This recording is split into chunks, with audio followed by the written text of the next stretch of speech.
अपनी स्टाइल में बजाना।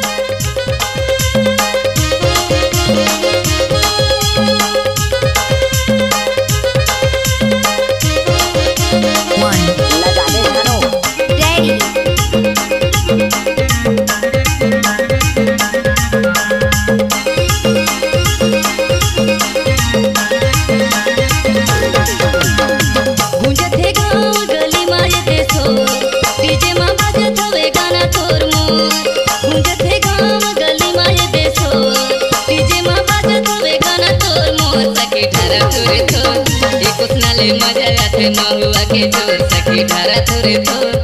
कुछ नाले मजा आथे महुआ के जोर गूंजथे गाँव गली में देसो डीजे में बाजत हवे गाना तोर मोर गूंजथे गाँव गली में देसो डीजे में बाजत हवे गाना तोर मोर ये कुछ नाले मजा आथे महुआ के जोर सखी धारा थोरे थोर ये कुछ नाले मजा आथे महुआ के जोर सुमन रावी डीजे सुमन रावी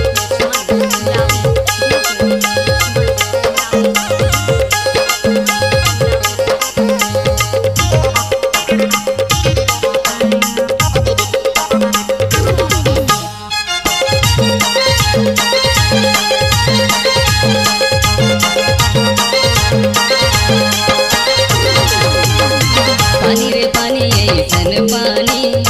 पी के दिखाते बूढ़ो अभी जवानी चिकना में चला रे तेरा मजादार नशा में झूमा थे दीवाना दीवानी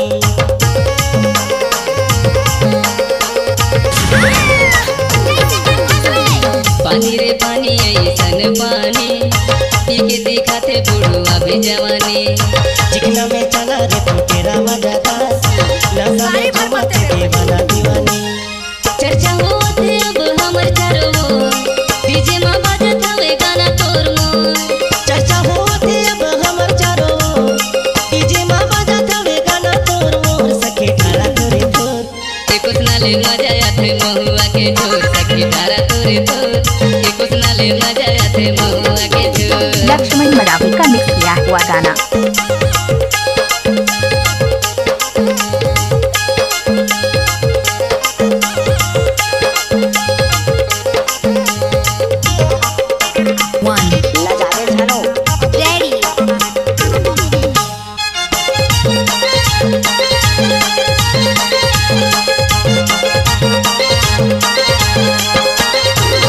सखी सुना चटकावा मोरे बात कुसना में मजा नहीं है महुआ लाढ़ा तुरे न समझे हिले जुली चाल पिए के मन करे सखी बार बार। डीजे लक्ष्मण मरावी ग्राम टिकिया स्कूल टोला वाले। ये सखी सुना चटकावा मोरे बात कुसना में मजा नहीं है महुआ लाढ़ा तुरे न समझे हिले जुली चाल पिए के मन करे सखी बार बार। ने छूटे सखी हमर माया करे डोर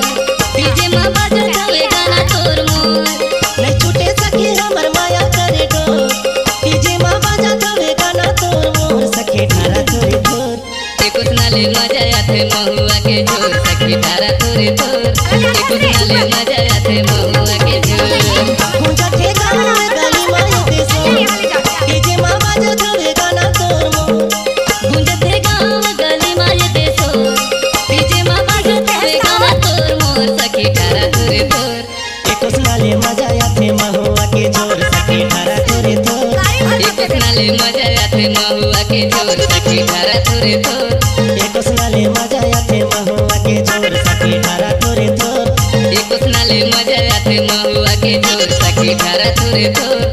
कुछ नाले मजा आथे महुआ के जोर सखी धारा तोरे तोर कुछ नाले मजा आथे महुआ के जोर सखी धारा तोरे तोर कुछ नाले मजा आथे महुआ के जोर। लक्ष्मण मरावी डीजे लक्ष्मण मरावी।